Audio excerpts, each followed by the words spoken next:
नमस्कार बच्चों। मैं विकास द्विवेदी आप सभी का topic wise learner YouTube channel पे आप सभी का हार्दिक स्वागत एवं अभिनंदन करता हूं। आज हम सभी कक्षा 8 की बिहार बोर्ड की गणित लगाने जा रहे हैं, जिसमें बच्चों की डिमांड पर सबसे पहला चैप्टर मैं लेकर के आया हूं, अध्याय 8 है।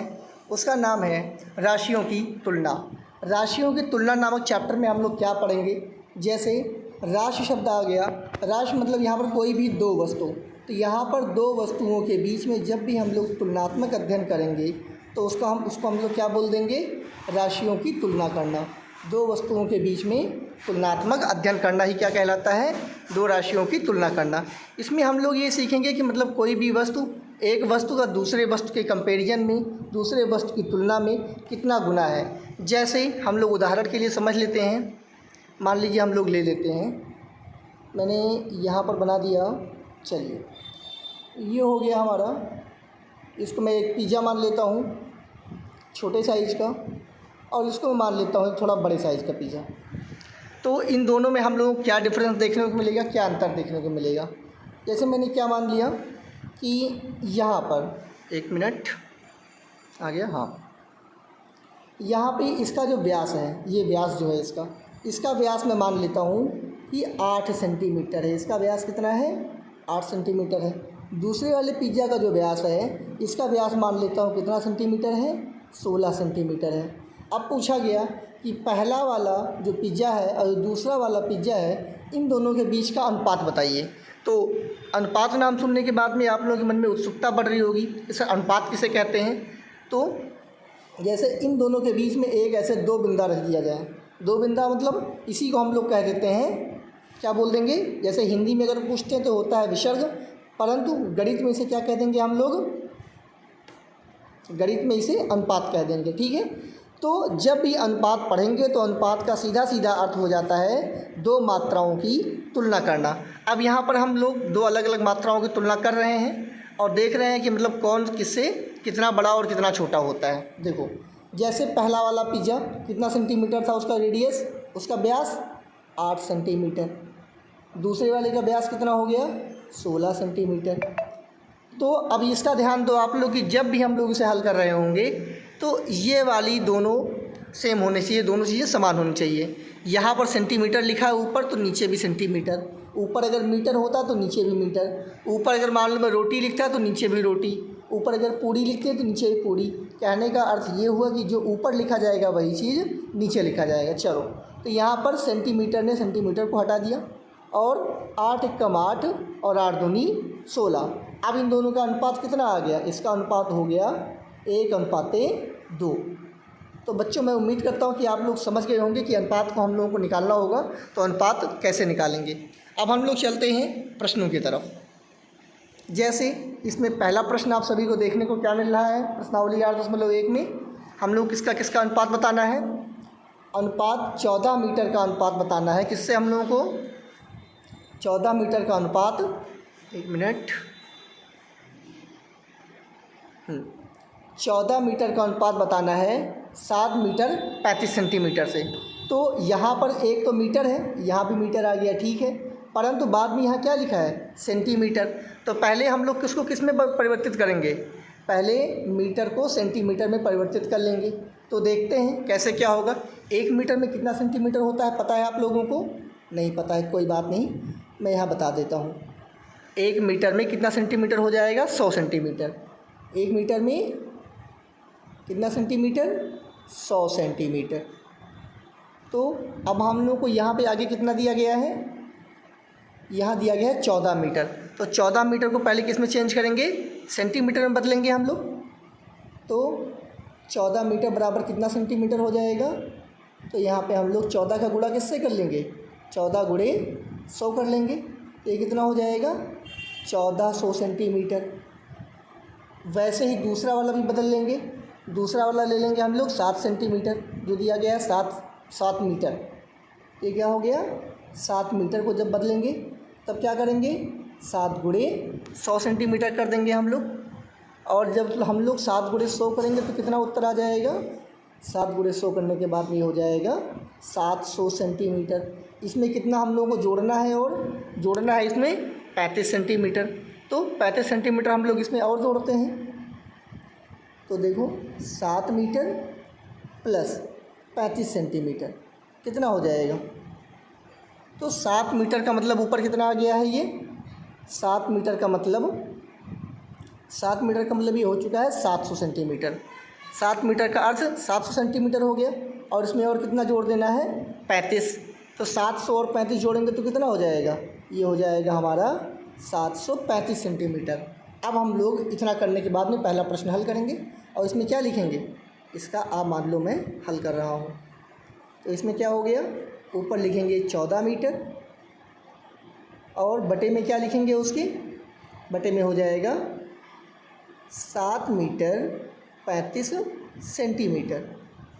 तो ऊपर हो जाएगा 14 मीटर को हम लोग सेंटीमीटर में बदलेंगे, तो कितना हो जाएगा 1400 सेंटीमीटर, और नीचे कितना हो गया 735 सेंटीमीटर। तो नीचे लिख दोगे आप लोग 735 सेंटीमीटर। अब हम लोग इसे काटेंगे, और काट के जितना छोटा संभव होगा उतना छोटा इसे कर लेंगे। देखते हैं काट के कि क्या होता है। तो जब भी हम लोग इसे काटेंगे तो किससे, सेंटीमीटर से, सेंटीमीटर को हटा दिए, और किसी से कटेगा क्या, 5 से काटते हैं पहले। तो 5 से इसको काटेंगे तो कितना जाएगा, 5 एकम 5, कितना बचा यहाँ पे, जब 7 से 5 निकल गया 2 बचा, 2 में 3 आ गया तो 23 हो गया। तो 7 त्रिक 21, बचा कितना अब 2, तो 2 यहाँ पे आ गया। सॉरी हम लोग किससे काट रहे थे, 5 से काट रहे थे, मैंने यहाँ पे गलत बोल दिया थोड़ा सा बेटा। चलो देखो आप लोग क्या था, 5 एकम 5, 2 बचा था, तो ये कितना हो गया 20 हो गया। तो 20 और 3 23, तो 5 का पहाड़ा कितनी बार पढ़ेंगे 23 के पास पहुँच जाए, 5 चौका 20। अब कितना बचा यहाँ पे 3 बचा, तो 3 यहाँ पे आ गया, 35 हो गया। 5 का पहाड़ा कितनी बार पढ़ेंगे 35 हो जाए, तो 5 सते 35, तो नीचे कितना आ गया अब 147 आ गया। ऐसे ऊपर काटते हैं अब हम लोग। तो 5 से इसको काटेंगे तो कितनी बार जाएगा, देखो 5 दूनी 10, 4 बच गया, बाद में शून्य लग गया तो 40 हो गया, 5 अट्ठे 40। अब कितना बचा, कुछ नहीं बचा, ये शून्य बचा है, शून्य यहाँ पे ऐसे उतार देंगे। क्या ये अभी और किसी से कटेगा, जी हाँ, ये भी आपका 7 से कटेगा, और काट लो। तो 7 दूनी 14 और 7 एकम 7, ये कितना हो जाएगा 7 चौक 28, और ये शून्य ऐसे उतार देंगे। अब ये हो गया 40 और ये हो गया 21। क्या 40 और 21 कोई ऐसी संख्या है दोनों को काट दे, जी नहीं। तो हमारा उत्तर क्या हो जाएगा, अभी क्या हो गया 40 अनुपात 21, तो इसका उत्तर हो जाएगा 40 अनुपात 21। उम्मीद करता हूँ कि आप लोग पहला प्रश्न समझ गए होंगे। अब हम लोग चलते हैं इसी का दूसरा वाला प्रश्न सॉल्व करने के लिए, और देखते हैं दूसरा प्रश्न कैसे होगा। जिस प्रकार से ये हुआ ऐसे ही सारे प्रश्न बहुत आसानी से हो जाएंगे, बस आप सभी थोड़ा धैर्य बनाए रखें। तो दूसरे क्वेश्चन में हम लोग क्या देखते हैं, दूसरा क्वेश्चन क्या दिया गया है, यहाँ पे रुपया है और यहाँ पे पैसा है। तो पहले रुपया, चाहे पैसे को रुपए में बदल लो, चाहे रुपए को पैसे में, तो रुपए को पैसे में बदलना आसान हो जाएगा। यहाँ पे हम लोग क्या करते हैं, लिखेंगे 3 रुपया, बटे में क्या हो गया 80 पैसा हो गया। अब हम लोग रुपया पैसा बराबर करने का प्रयास करेंगे। तो 3, 1 रुपये में कितना पैसा होता है, 100 पैसा होता है, तो यहाँ पर गुणे 100 पैसा लिख देंगे। बटे में क्या हो जाएगा 80 पैसा है, इसको ऐसे लिख दोगे 80 पैसा। क्यों, क्योंकि मैंने क्या कहा था कि जो ऊपर होगा वही नीचे लिखना अनिवार्य है। तो दोनों हो गया। अब पैसे से पैसा हट गया, इस शून्य से ये शून्य हट जाएगा, 2 से काटो, 2 चौका 8, 2 पंचे 10। अब ऊपर क्या हो गया 3 गुणे 5 कर दोगे, 3 गुणे 5 करोगे कितना हो जाएगा 15, बटे में 4। कोई ऐसी संख्या है दोनों को काट दे, जी नहीं। तो इसका उत्तर अब हम लोग क्या लिख देंगे 15 अनुपात 4। उम्मीद करता हूँ कि आप लोग दूसरा प्रश्न भी समझ गए होंगे। अब हम लोग दूसरे प्रश्न के बाद में आते हैं तीसरे प्रश्न पे। तो पहले दूसरा प्रश्न इसको यहाँ से गायब करें। चलो दूसरा प्रश्न भी हट गया। तीसरे प्रश्न में क्या पूछा गया है, तीसरे प्रश्न में पूछा गया है कि 150 किलोग्राम है और ये 210 किलोग्राम है। ये तो प्रश्न बहुत आसान दे दिया गया। यहाँ पर क्या लिखोगे, इसका किसका उत्तर है, ये सा वाले का।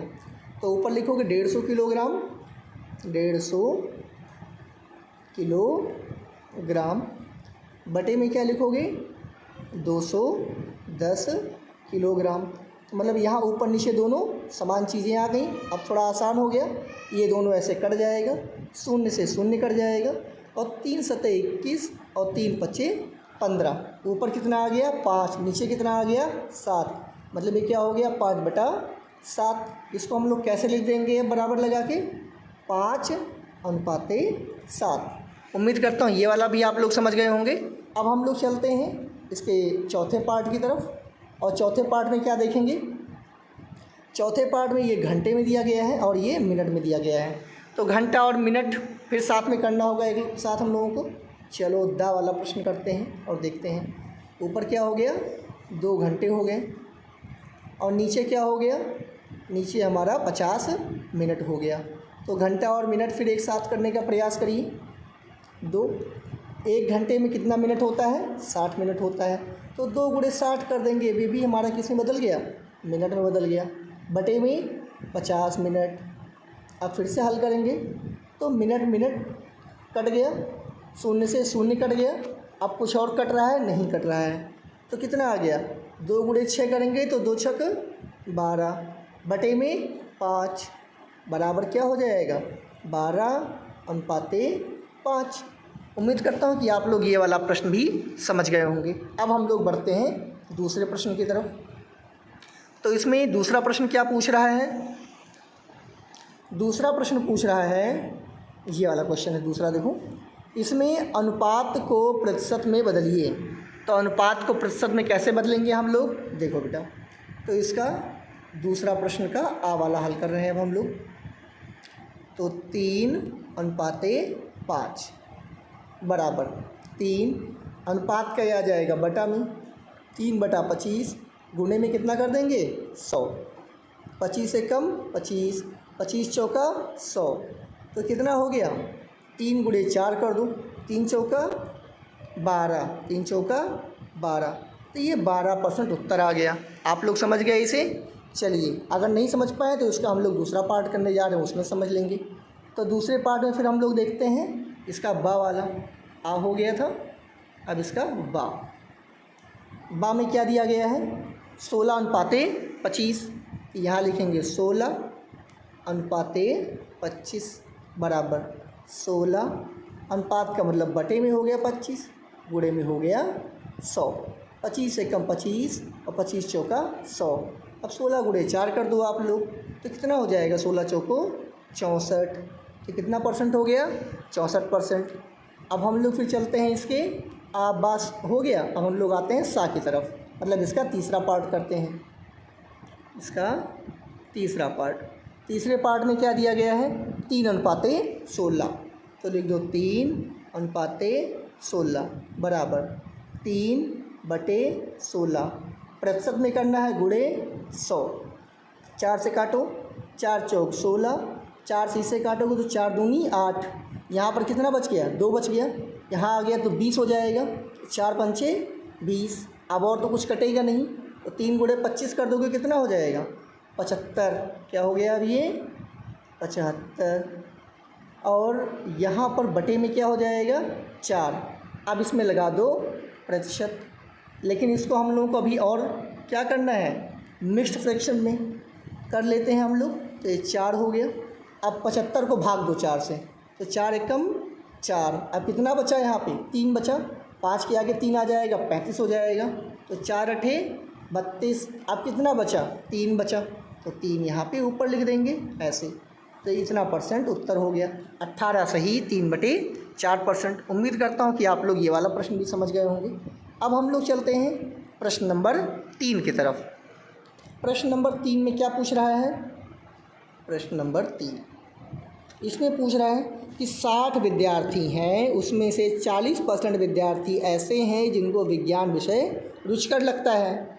तो अब हम लोगों को क्या बताना है, उन विद्यार्थियों की संख्या बताइए जिन्हें विज्ञान विषय में कम रुचि है। तो हम लोग इसे कैसे हल करेंगे, देखो अगर 40% को पसंद होगा तो कितने परसेंट ऐसे होंगे इनको ना पसंद हो, टोटल 100% होता है। जैसे देखो तीसरा प्रश्न हम लोग यहाँ पे हल कर रहे हैं। तो रुचिकर क्या है विज्ञान विषय, तो तो यहाँ पे क्या हो गया, विज्ञान में रुचि लिख देते हैं, विज्ञान में रुचि। तो विज्ञान में रुचि कितने % बच्चों का है, कितने प्रतिशत बच्चों का, ये हो गया 40%। अब फिर दूसरा क्या लिखेंगे, विज्ञान में जिसमें कम रुचि हो, क्योंकि इसमें यही पूछा है कि क्या पूछा है, विज्ञान विषय में कम रुचि। तो यहाँ पर लिख दो विज्ञान में कम रुचि। और विज्ञान में कम रुचि वालों के लिए हम लोग क्या करेंगे, अब कैसे निकालेंगे, 100 में से घटा देंगे। तो यहाँ पे जगह कम पड़ रहा है तो यहाँ लिख देते हैं, क्या हो जाएगा 100% माइनस 40% बराबर कितना हो गया, अभी ये हो गया हमारा 60%। अब टोटल बच्चे कितने थे, टोटल 60 विद्यार्थी थे। तो 60 विद्यार्थी में से 40% ऐसे थे जिनको विज्ञान विषय रुचिकर लगता था। तो 60% अब ऐसे आ गए जिनको विज्ञान विषय में रुचि नहीं है। तो 60% हमको अब किसका निकालना होगा, 60% हमें 60 का निकालना होगा। तो यहाँ पर निकाल लेते हैं हम लोग, यहाँ पे निकाल लेंगे 60% किसका, तो 60% को हम लोग, चलो ठीक है, 60 का 60% निकालना था हम लोगों को। तो लिख दो पहले यहाँ पे 60 का 60% बराबर कितना हो जाएगा, 60 का मतलब यहाँ हो जाएगा गुणा, और 60% मतलब 7, और बटे में कितना हो जाएगा, ये हो जाएगा 100। इस शून्य से ये शून्य कट जाएगा और इस शून्य से ये शून्य कट जाएगा। 6 गुणे 6 करोगे कितना हो जाएगा, छकाहक 36। मतलब 36 बच्चे ऐसे हैं जिनको विज्ञान विषय में रुचि कम है। उम्मीद करता हूँ आप लोग वाला प्रश्न समझ गए। अगर नहीं तो एक बार फिर से समझा देता हूँ। इस प्रश्न में क्या पूछा गया है, इस प्रश्न में यही हम लोगों से पूछा जा रहा है कि 60 विद्यार्थी टोटल हैं किसी क्लास में, इसी क्लास में 60 विद्यार्थी हैं, उसमें से 40% विद्यार्थियों को विज्ञान विषय में रुचि है। तो कितने % विद्यार्थी ऐसे इनको रुचि नहीं होगी, तो 100 में से हम लोग 40 घटा देंगे तो 60% आ गया। लेकिन यहाँ पर ये बच्चों की संख्या पूछ रहा है, तो संख्या के लिए हम लोग क्या करेंगे, अब संख्या के लिए 60% किसका निकाल देंगे, 60 का। तो मैंने अगले पेज पर क्या किया, 60 का 60%, तो 60 का मतलब गुणा और 60% मतलब 60/100, दोनों शून्य कट गया और 6 गुणे 6 कर दिए तो 36 उत्तर आ गया। अब हम लोग फिर आते हैं इसका चौथा प्रश्न हल करने के लिए। और चौथे प्रश्न में क्या मिलता है फिर देखते हैं हम लोग। चौथे प्रश्न में पूछा गया है कि किसी परीक्षा में, यहाँ क्या पूछा है, किसी परीक्षा में उत्तीर्ण होने के लिए, किसी परीक्षा में उत्तीर्ण होने के लिए, क्या उत्तीर्ण होने के लिए, परीक्षा उत्तीर्ण करने के लिए एक विद्यार्थी को कितना % नंबर चाहिए, 33% अंक चाहिए। परंतु यहाँ पर क्या दिया गया है, उसे 225 अंक मिले, 225 नंबर किसी बच्चे को मिले जो 33% से कितना नंबर कम है, 6 नंबर कम है। तो बताओ इस परीक्षा में टोटल कितने नंबर की परीक्षा हुई। तो अब इसे हम लोग कैसे हल करेंगे, तो यहाँ पर सबसे पहले हम लोग मान लेते हैं कुछ और फिर हल करने का प्रयास करते हैं। चलो करते हैं फिर हम लोग। तो यहाँ पर कैसे करेंगे, 33% मानेंगे पहले, 33% ऑफ किसका, x का मान लेते हैं, टोटल नहीं पता है, टोटल हम अपना x मान लेंगे। तो यहाँ पर टोटल, तीसरा प्रश्न हो गया। चौथा प्रश्न, माना कि, अब क्या मानेंगे यहाँ पे, जो पूर्णांक होगा, पूर्णांक बराबर x हो गया। अब यहाँ पे क्या प्रश्न पूछा गया, फिर किसी परीक्षा में उत्तीर्ण होने के लिए एक परीक्षार्थी 33% अंक चाहिए। तो लिख दो 33% अंक चाहिए, लेकिन इसको नंबर कितने मिले हैं, 225 नंबर मिले हैं। ठीक है, 225 नंबर मैंने मान लिया। और 233% ऑफ किसका, ऑफ x लिखना, तो यहाँ पे हम लोग भूल ही गए हैं। तो यहाँ पे 33% ऑफ x पहले लिखते हैं, फिर आगे बढ़ते हैं। चलो 33% किसका, ऑफ x बराबर क्या हो गया, 225 अंक ये हो गया और 6 अंक ये हो गया। तो 225 प्लस 6 जोड़ देंगे तब इसके बराबर होगा। तो इसका मतलब क्या हुआ, 33/100 ऑफ का मतलब हो गया गुना, और ये क्या लिखेंगे x, यहाँ लिख देंगे x बराबर 225 में 6 जोड़ देंगे तो कितना हो जाएगा 231 हो जाएगा। अब जो चीज़ इधर भाग में है वो उधर जाके दाहिनी तरफ क्या हो जाएगा गुणा, नीचे से ये चला जाएगा ऊपर, और ये ऊपर है, ऊपर से आ जाएगा कहाँ नीचे।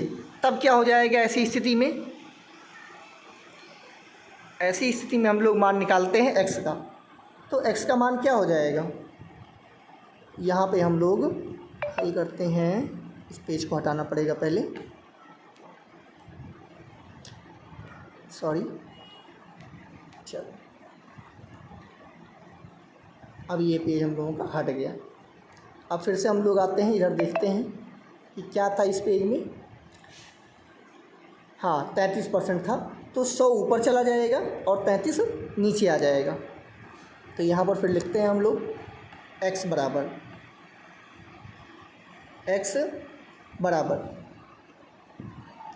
तो 100 जब ऊपर जाएगा तो 231 गुना 100 हो जाएगा और बटे में 33 हो जाएगा। तो 231 गुना 100 और बटे में कितना हो जाएगा, बटे में यहाँ ऊपर क्या था, ऊपर 33 था तो नीचे हो जाएगा 33, तो नीचे लिख देंगे 33। क्या कोई संख्या किसी से कट रहा है, बिल्कुल कट रहा है। 33 से कम 33 और 33 सत्ते 231। मान लो आप लोग इतना तेज़ी से नहीं कर पा रहे हो तो आप लोग कैसे काटोगे इसे, आप लोग पहले छोटे छोटे गिनती से काटना शुरू करो। 3 से काटो, 3 एकम 3, फिर 3 एकम 3, इसे काटो। 3 सत्ते 21, कितना बचा 2 बचा, फिर 21 हो गया, फिर 3 सत्ते 21 दोबारा से हो गया ये। अब 11 से काट दो, 11 एकम 11 और 11 सत्ते 77। तो 7 गुणे 100 करोगे तो कितना हो जाएगा, 7 गुणे 100 करोगे तो कितना हो जाएगा 700। तो कुल पूर्णांक कितना हो गया, यहाँ पूर्णांक बराबर हो जाएगा, हम लोगों ने x माना था वहाँ पे, ये पूरा अंक x था, तो पूर्णांक बराबर x बराबर 700 अंक हो जाएगा।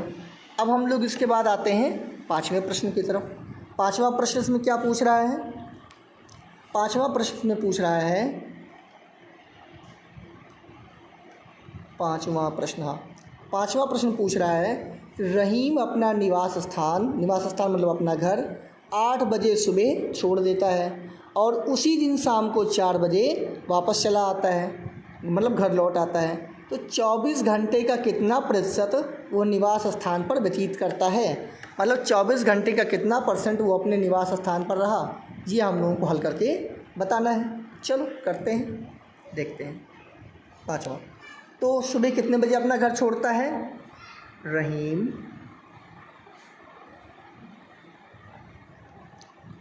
का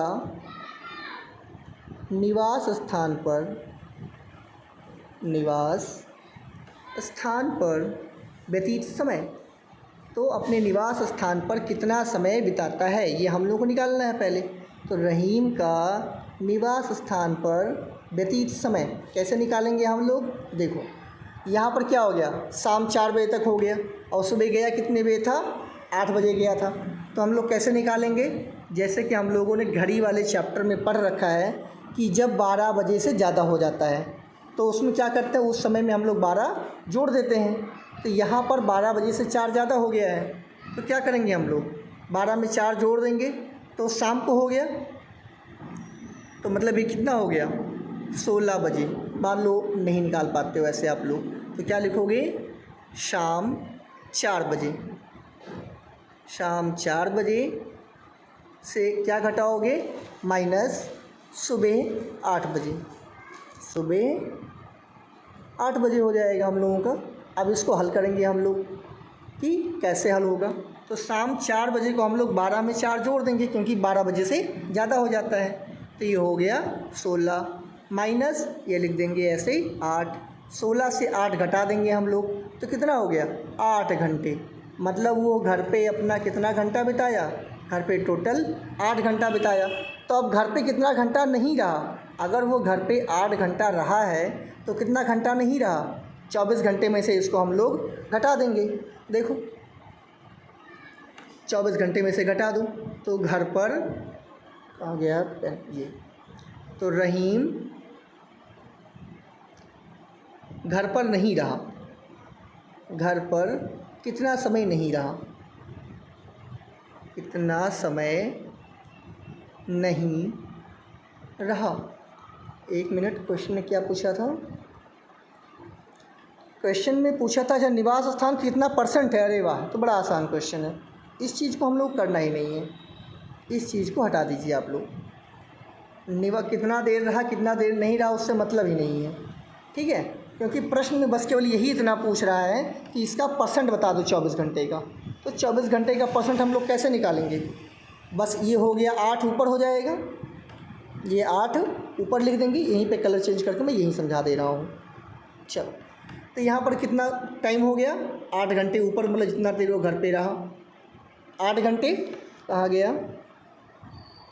वो कितना प्रतिशत निवास आपने अपने घर पर बिताया। और यहाँ पर रहीम का निवास स्थान व्यतीत करने का समय, मैंने व्यतीत गलती से लिख दिया है, ना व्यतीत करने का समय, मतलब घर से बाहर रहने का समय रह गया है। तो रहीम का निवास स्थान से बाहर कर दो, निवास स्थान से बाहर, निवास स्थान से बाहर व्यतीत करने का समय, ये हो गया 8 घंटे। तो घर पे रहने का समय कितना हो जाएगा फिर? अगर व्यतीत करने का समय ये रहा तो घर पे रहने का समय कितना हो जाएगा? उसमें से फिर घटा दो, 24 में से घटा लेते हैं हम लोग। तो घर पे रहने का समय, रहीम के घर पे रहने का समय, रहीम के घर पर रहने का समय, घर पर रहने का समय निकालते हैं हम लोग। तो बाहर रहने का समय रहा 8 घंटे, तो घर पर रहने का समय कितना हो जाएगा? 24 - 8 बराबर 16 घंटे। अब बस इसी को प्रतिशत में बदल दो कि घर पर कितना समय रहा, तो % बराबर कितना हो जाएगा? 16 बटे में क्या लिखते हैं? जो पूरा समय होता है। तो पूरा समय कितना है? पूरा समय हो गया 24 घंटे, तो बटे में लिख देंगे 24 और गुणे में कर देंगे 100, जितना कटे काट लो। तो 8 दूनी 16 और 8 तियाई 24, बस इससे ज़्यादा 3 नहीं काट पाएगा।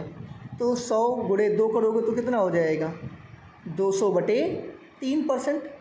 अब 200 बटे 3% को हमें लिखना है अभी और ऊपर, तो 200 बटे 3% को क्या लिख सकते हैं हम लोग? और 3 से काट दो, कि अब 3 से कितना कटेगा देखो, बराबर यहीं पे लगा देते हैं। यहाँ पे जगह नहीं बचा है तो हम लोग इसको ऊपर लिख लेते हैं।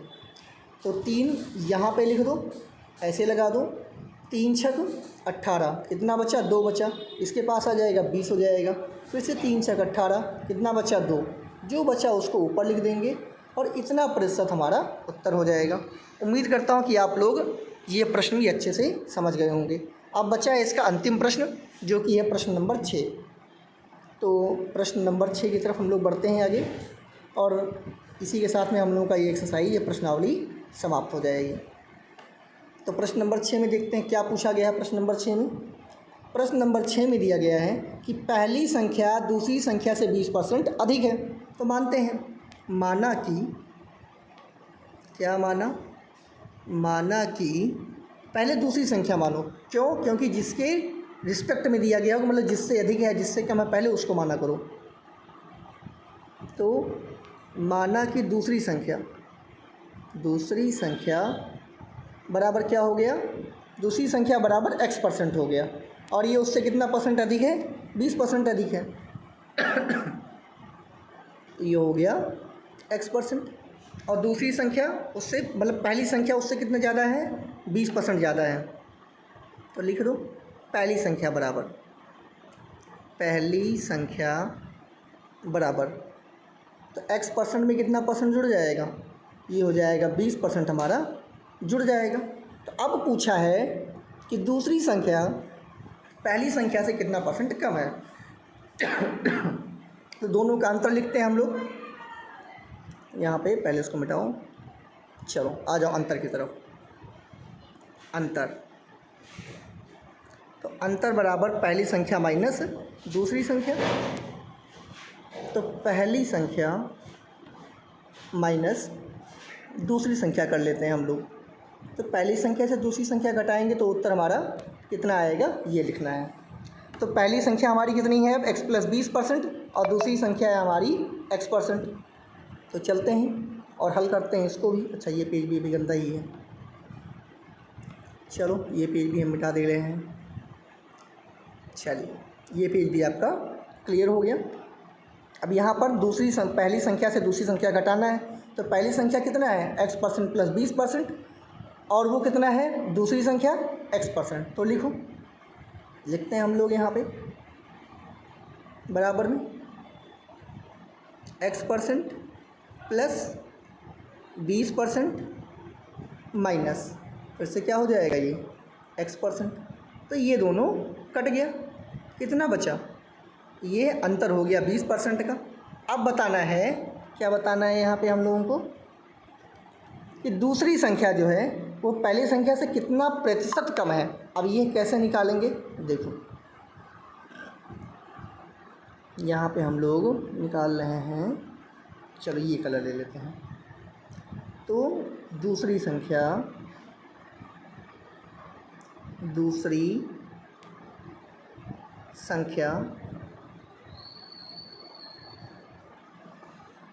पहली संख्या से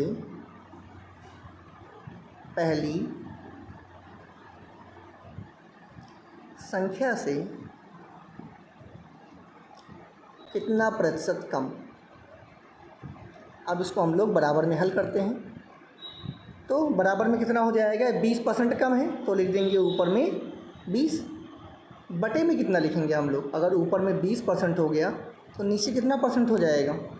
फिर से हम लोग आते हैं इधर की तरफ।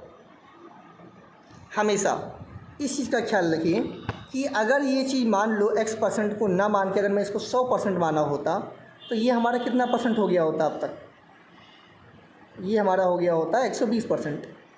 अगर x% ना मान के इसको मैं 100% माना होता तो कितना परसेंट हो जाता है, ये 120%। परंतु हम लोगों ने इसको ऐसा नहीं किया है, कोई दिक्कत नहीं है। तो हम लोग चलते हैं नेक्स्ट पेज पे। ये क्या हो गया, 20% का अंतर है। और बटे में कितना लिखते हैं, जिसके रिस्पेक्ट में लिखेंगे। तो कहाँ गया, बटे में, तो उसको 20% हो ही गया अपने आप में। और प्लस x% की जगह मैंने अभी क्या बोला है आप लोगों को, कि यहाँ पर आप लोग अगर वेरिएबल को हटा के, कहाँ गया ये, इस वेरिएबल को हटा के इसकी जगह पे हम क्या मान लें, 100%। क्या माना, 100%। तो यहाँ से इस चीज़ को हम लोग इरेज कर देते हैं, मतलब मिटा देते हैं। और यहाँ इसको कितना परसेंट मान लेते हैं, इसको हम लोग मान लेते हैं 100%। और इसको अगर हम 100% मानेंगे तो फिर ये कितना परसेंट में परिवर्तन आ जाएगा यहाँ पे, ये चीज़ इसको हटा दीजिए यहाँ पे। अब यहाँ पे कितना परसेंट हो जाएगा, 100%, फिर ये भी हो जाएगा। और 100 में 20 जोड़ेंगे तो कितना हो जाएगा, ये 120%। बस अब हम लोग आगे बढ़ लेते हैं और यहाँ पर क्या लिख देंगे, 20% बटे 20% था ही, और बटे में फिर से ये कितना हो गया, 100% हो गया। नीचे आ गया ये 100%, और गुने में कितना हो गया, 100। तो यहाँ पे हमेशा करेंगे ही करेंगे, क्यों, क्योंकि परसेंट में उत्तर निकालना है प्रतिशत में। तो 20% बटे 120% गुणे में हो गया 100। 20 एकम 20 और 20 छक्का 120, तो 100 बटे 6 आ गया। और काट लो इसको, जितना कट रहा हो। तो 2 तिहाई 6 और 2 से काटेंगे तो ये हो जाएगा 50। 50 बटे 3 आ गया। अब 50 बटे 3 को हम लोगों को और छोटा करना है अभी, तो मतलब इसको हम लोग किस में कर देंगे, मिश्रित भिन्न में, मतलब इंग्लिश में कहते हैं मिक्स्ड फ्रैक्शन। मिक्स्ड फ्रैक्शन में कैसे करेंगे इसे हम लोग, देखिए आप लोग, 50 बटे 3% बराबर, तो ये कितना हो जाएगा, 3 एकम 3। अब बचा यहाँ पे 2, मतलब हो गया 20। तो 3 छक 18, फिर बचा 2, तो ऊपर लिख देंगे 2, 16 सही 2 बटे 20%। उम्मीद करता हूँ कि आप लोगों को समझ में आ गया होगा। बीच में 1-2 जगह पर मिस्टेक हुआ, क्योंकि अभी मैं यहाँ पे आप लोगों का नया स्टार्ट कर रहा हूँ, बट आगे से आप लोगों को बहुत अच्छा कंटेंट मिलने वाला है। Thank you.